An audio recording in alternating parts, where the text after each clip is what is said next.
Welcome to the Rock Solid Families podcast. Wow, we have a hot topic today. Hot pockets.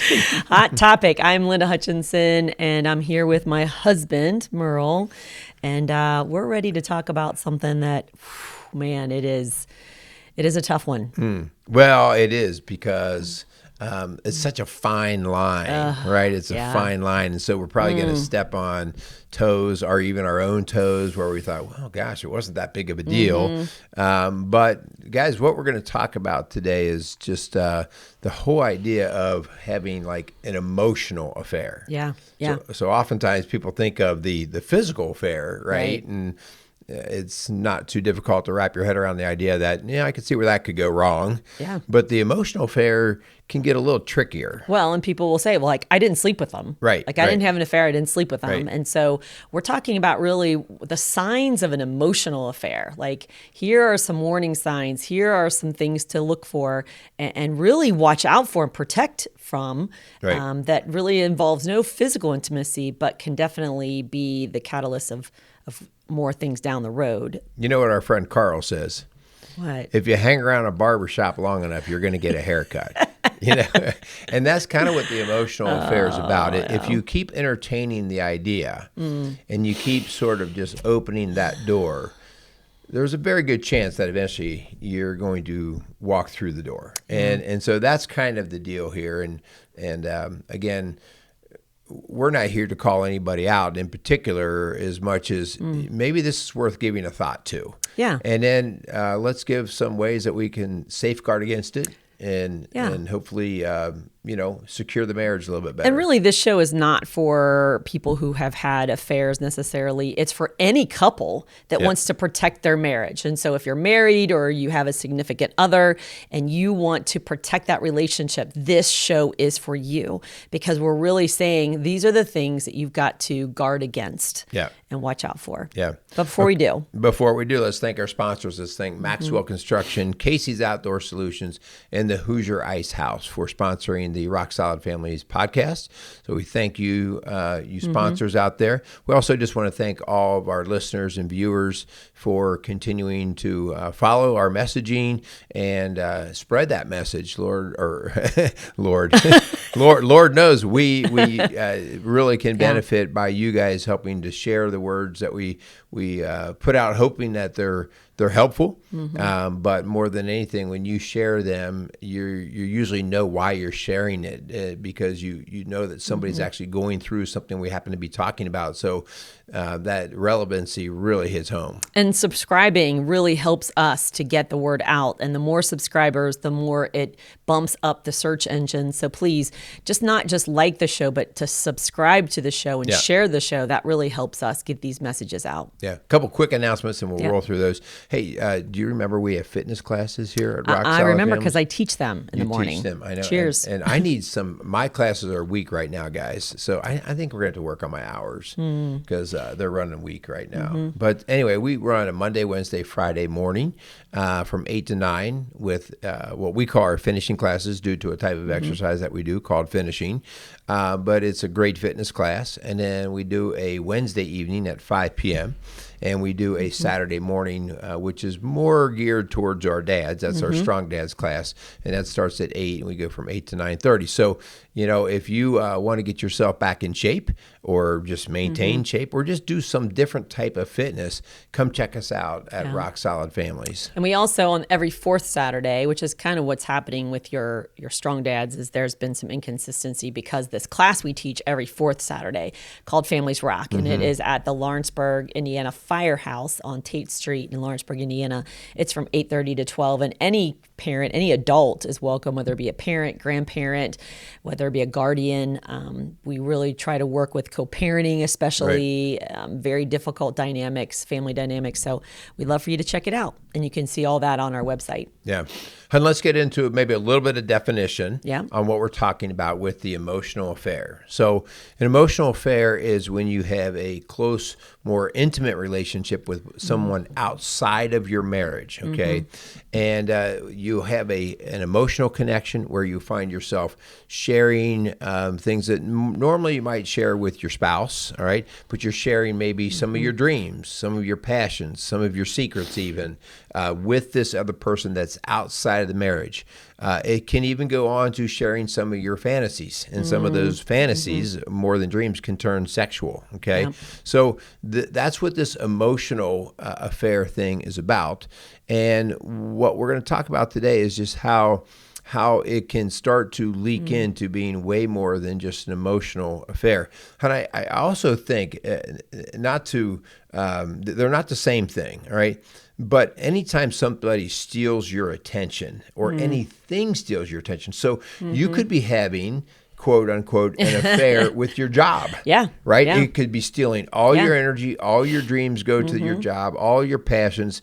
It could be your hobby, right? But all of these things that pull away from the energy that you're putting into the marriage. And so, but today specifically, we're talking about the emotional affair with another person. Well, you know, hon, that makes me think, because you mentioned work and hobbies and stuff, and sometimes it's that common bond where you are in that place together and you're sharing things in common that starts to make them feel like, well, they just get me, they know me, they finish my sentences, or we're on the same page with this. And so sometimes it's that environment that creates this feeling of, wow, this person is different or special than my spouse. Yeah, it's not unusual that a spouse, you and your spouse may only have a couple hours a day where you're actually together, maybe a couple hours in the evening or whatever, but you might be spending 6, 7, 8 hours alongside of somebody else. So they have a lot of your time and maybe even your heart and head space. Well, Jesus warns us in Matthew 5, verse 27 and 28, you have heard that it was said,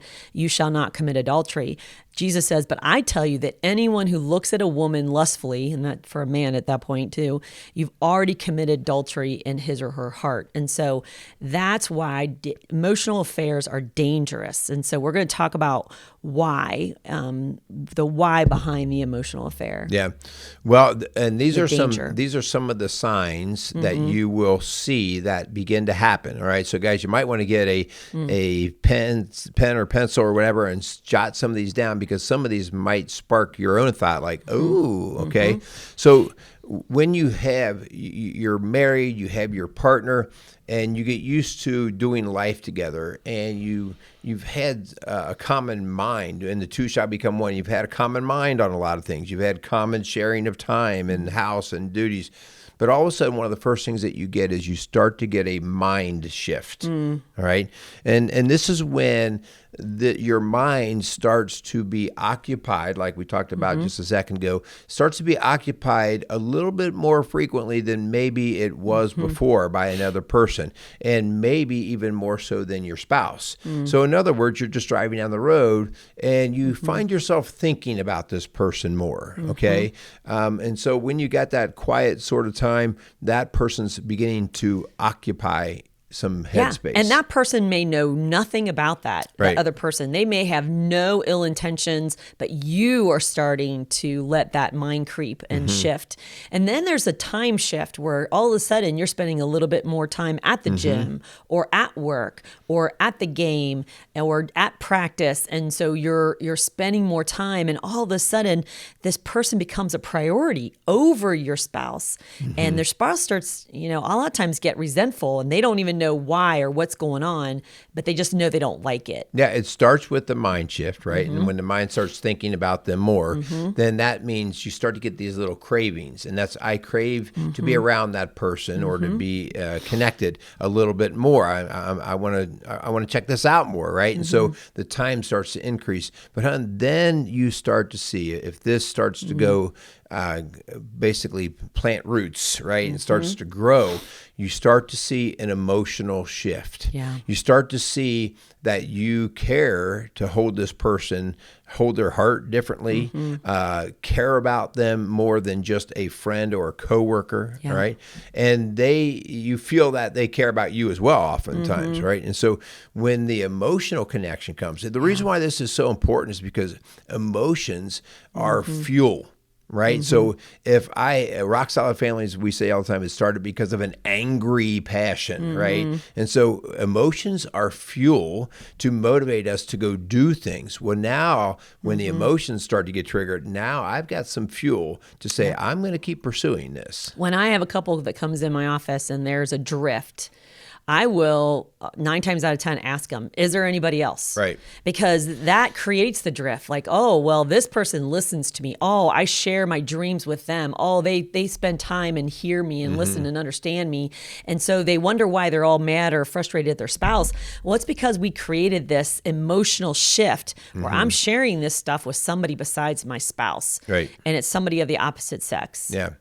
Finally, and it gets to one of the deepest levels that we can get to is the intimacy shift. Yeah. I'm now desiring the deepest places of my life to be with this other person. And so when we talk about intimacy shift, now we're actually dreaming about a future with them. Maybe we're talking about doing exciting, adventurous things with them because we have more fun or interest in them. And the intimacy shift then actually even fantasies of sex and maybe that moving into sex. So even if you're having sex with your spouse, that doesn't mean you're necessarily thinking about your spouse. It could be that you're fantasizing about this other person. And so each one of these shifts is signaling that we're going a little bit deeper into the investment of this affair. Deeper into quicksand. Yeah, And it is quicksand. And the problem is sometimes it's involving one person that's maybe married, but then one person that's not. And they've got all their dreams and hopes into this basket of somebody who says they're separated from their partner or they're getting a divorce or their spouses. That person's spouse is having an affair, so this is who I want to be with. And man, that intimacy, we start making promises and having dreams and sharing intimate things. And that is such a dangerous, dangerous place to be. And so if you are doing that right now with someone that is not your spouse, we're highly encouraging you to get out of it. Get out of it and admit it, saying, I went too far. This is not right. Tell that person, like, this is wrong. And they might not even see anything yet. They're just maybe like, you're just close friends, right? Like I hear people say, oh, well, that's my best friend. This is my spouse, but this is my best friend. We grew up together, right? They know more about me than my spouse does. That's a really dangerous place to be for somebody of the opposite sex. Yeah. So, hon, let's walk through and let's talk about, all right, so how do we stop it, and then how do we prevent it, right? Yeah. Like ultimately we'd like to prevent it before we even have to stop it, okay? But if you are hearing this today and you're going, some of these things could be going on in my world, okay? So the very first thing really is, when this stuff's going on, you will talk yourself out of it as being a problem. It's kind of like the same way we see it with porn and the same way we see it with alcohol and drug addiction. When it first starts, we go, no, like it's not that big of a deal, right? We rationalize it, justify it. We'll deny it. We'll dismiss it as not being a big deal. And so we really have to stop walking in the denial. If somebody else is popping into our head more frequently than they were before, right off the bat, you need to give that a second thought of like, what's going on here? So stop denying it, stop dismissing it, and start, as you said before, start to own it. Yeah, don't be ignorant is number 2, because emotions are powerful and you might not have any. This is what I've heard before in a lot of couples. You as a man may not have any fantasies, dreams, or any thoughts of that other person, but man, that single secretary in your office, she might have, and she might be taking your lead of going to lunch for work or talking about your ex-boyfriend.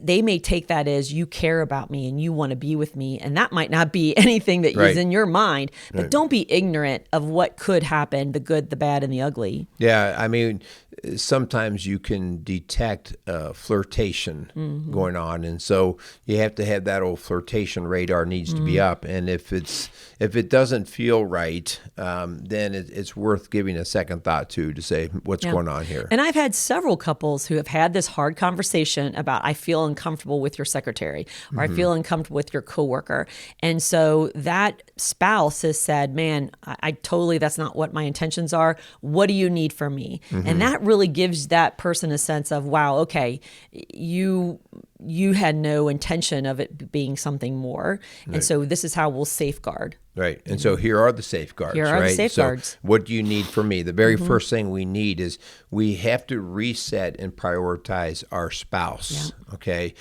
We have to say, you know, I haven't been spending as much time with my wife. We used to have a date night, or we used to go out and do a hobby or activity together.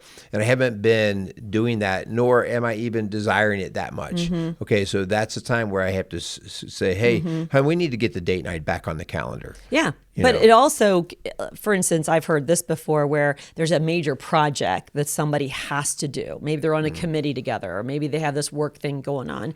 And so it's been you two, the two people that aren't married. And so what I would say is prioritize your spouse by maybe including them. Maybe they go on the work trip with you, or they're on the committee with you, or they're in the communication, the emails and the texts with you. Right. And I've seen a lot of people safeguard their marriage when they've got to be with somebody for work or something specific, but yet they include their spouse, so their spouse does feel prioritized. Yeah, for sure.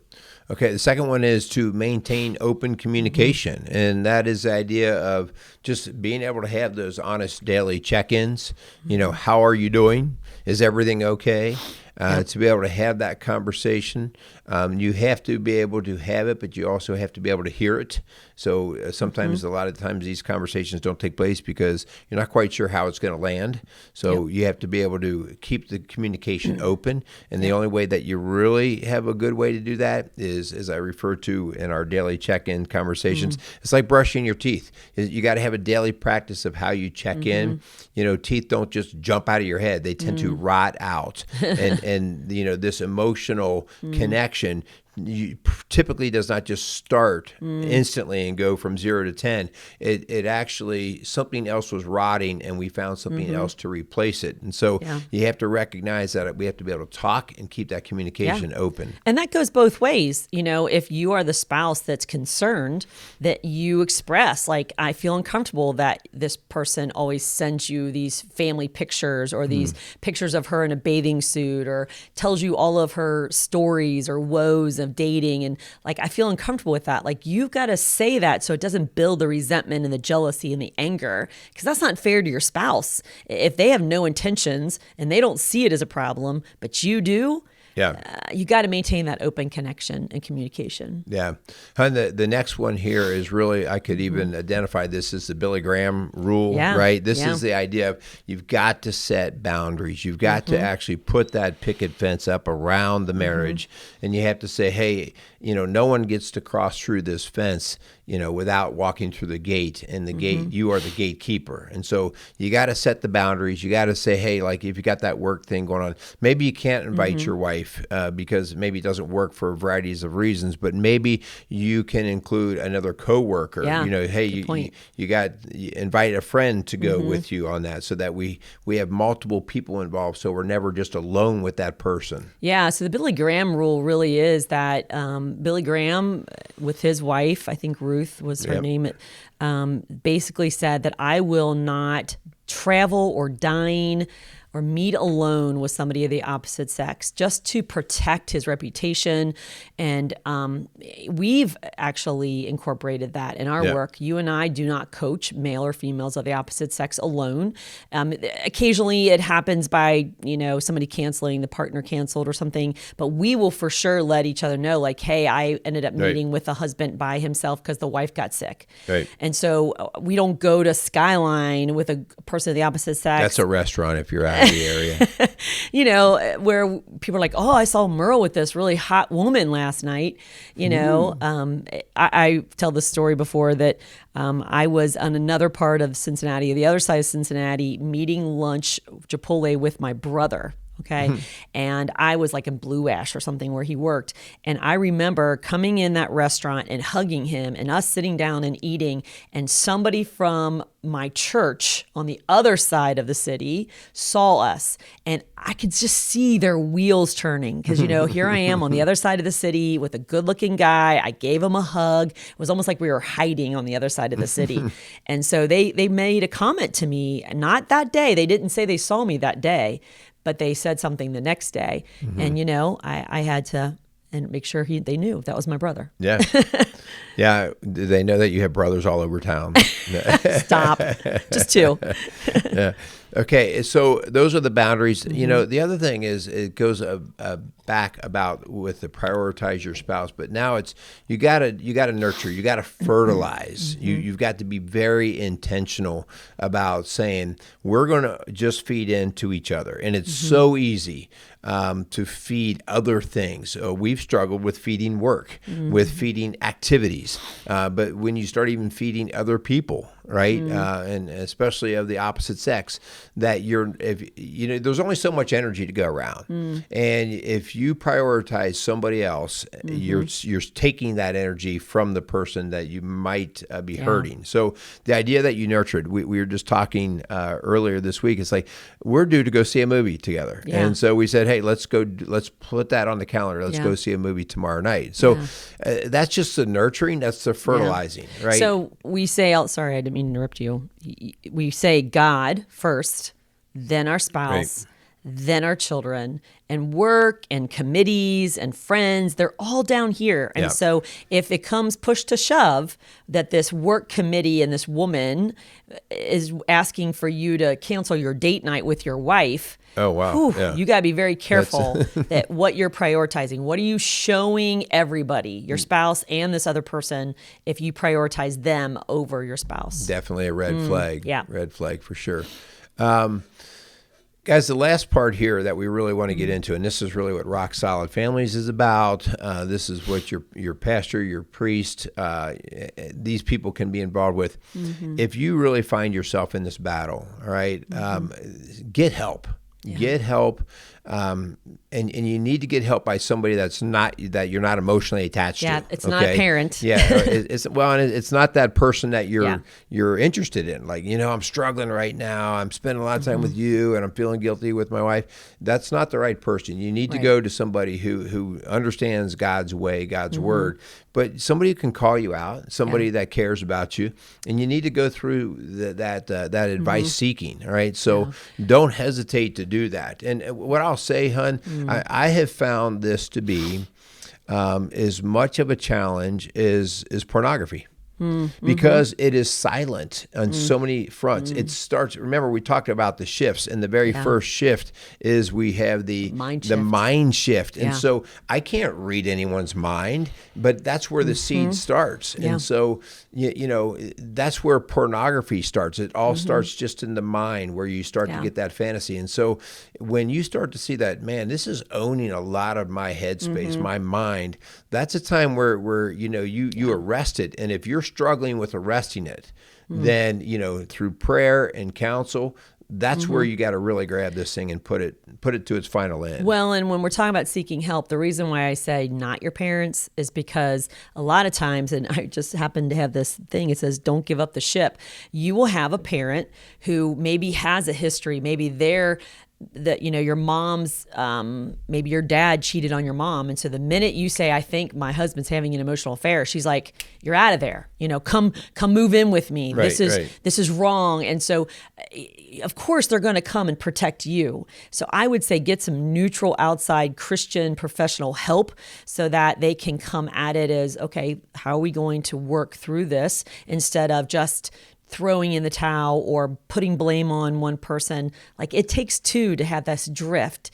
And sometimes we don't even realize the drift is occurring until it's too late and you've run aground in the ship. Yeah, well, what you referred to there is, you have to get help and counsel from somebody who is emotionally not going to get tripped up by this.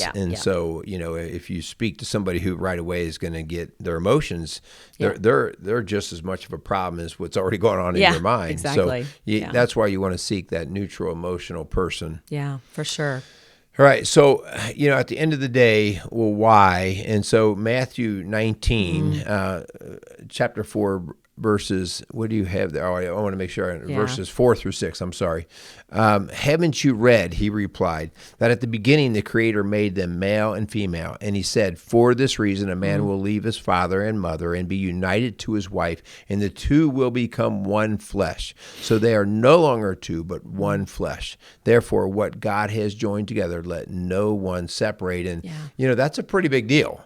Because when you separate it, that's called a wound. That's called a wound. And sometimes wounds really can be devastating, right? And in this case, when we separate the husband and the wife, there's not a good case that can be made for what happens with divorce in terms of whether anybody will get hurt. People get hurt in these situations. And so that's what the wound is about, because two became one and they got tore apart. So by prioritizing your spouse and guarding your heart, you can protect your marriage from the dangers and really the temptation of emotional affairs. Our world is so sick and it is so distorted on what is healthy, what is appropriate. And so please, don't go looking at the world for your guidance and your direction. If you're already feeling like you're being pulled in one, then confront it head on with honesty and a commitment that you're going to rebuild your trust with your spouse and you're going to work on that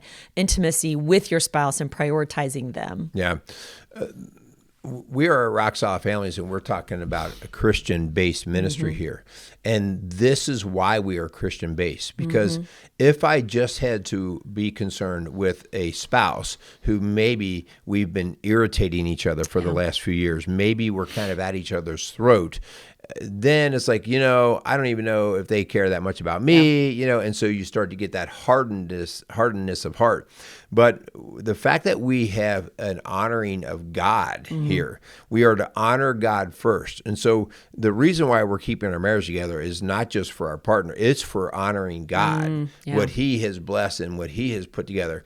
And so that's why, he's the major stopgap here. That's why we want God in the middle of this marriage. Because if he's no place in there, then I'm only dealing with one person, and we'll do it on a human level. That's so funny you bring that up, hon, because even if you aren't a Christian, I've had couples come into me who really gave each other permission to have not just emotional affairs with other men and women, but physical ones. Right. Like in their mind, it spiced things up. And it's funny because they would kind of not tell me that when they came in originally, but then they would say, we don't trust each other. And they were really talking about the erosion of the relationship and the mistrust they had. And then they kind of filled me in that was kind of an agreed upon decision by the two of them. And then they wondered why their marriage fell apart. And so you may think it's a great idea. It's not. It doesn't spice up the relationship. It erodes it. And the deeper the emotional affair, the quicker it erodes. Yeah. In the moment, it might seem spicy, but it actually ends up burning you. So again, hey, our challenge for you guys this week is to give an honest assessment on where your brain is, where your thoughts are, who you're being intrigued by, to spend time with, to have conversation with. And if that person is of the opposite sex and you're enjoying them, all right, it's not a matter of slamming the door on them and telling them that they're dead. They're evil. Because they, like you said before, they may not even know what you're doing. Yeah, absolutely. So thank you so much for listening to this. Rock Solid Families, again, is a faith-based coaching organization in Southeast Indiana. And so if we can be of help to you, we do Zoom sessions. So you can be anywhere in the country and we can work with you and your spouse. You can find more information at rocksolidfamilies.org. So hopefully, connect with us, seek help. If not us, somewhere around you to get the help you need for your marriage to see it not just survive, but to thrive. All right. So we want to thank our sponsors again. We want to thank Maxwell Construction, Casey's Outdoor Solutions, and Hoosier Ice House for sponsoring the Rock Solid Families podcast. So thanks again for listening to the Rock Solid Family podcast, building a stronger community, one family at a time. Make it a great day.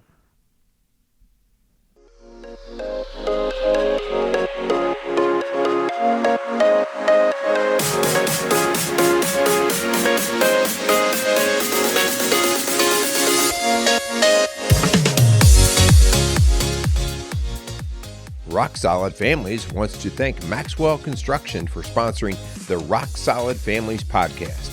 For over 30 years, Maxwell Construction has been a leader in turning dreams into realities, building schools, banks, restaurants, and many other commercial and public facilities. Maxwell Construction has made it their priority to not just build buildings, but to build into their community. So if you have any construction needs, call them at 812-537-2200.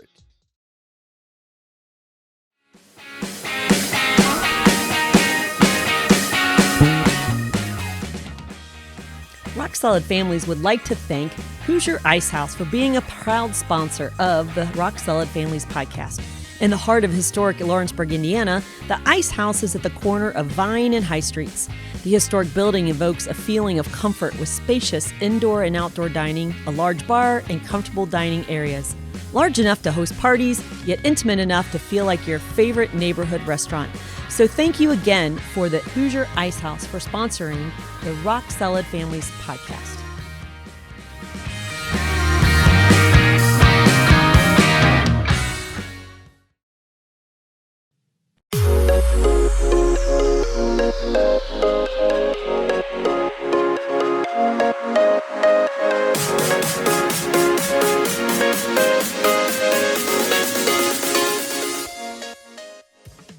Rock Solid Families wants to thank Casey's Outdoor Solutions for sponsoring the Rock Solid Families podcast. Casey's has grown to be one of the largest and most unique garden centers and gift shops in the Cincinnati tri-state area. Whether you are looking to take on that next landscape project or simply add a little home decor to your house, Casey's has you covered. Located at 21481 State Line Road, Lawrenceburg, Indiana. Call them today at 812-537-3800. Let Casey's help you add beauty to your home.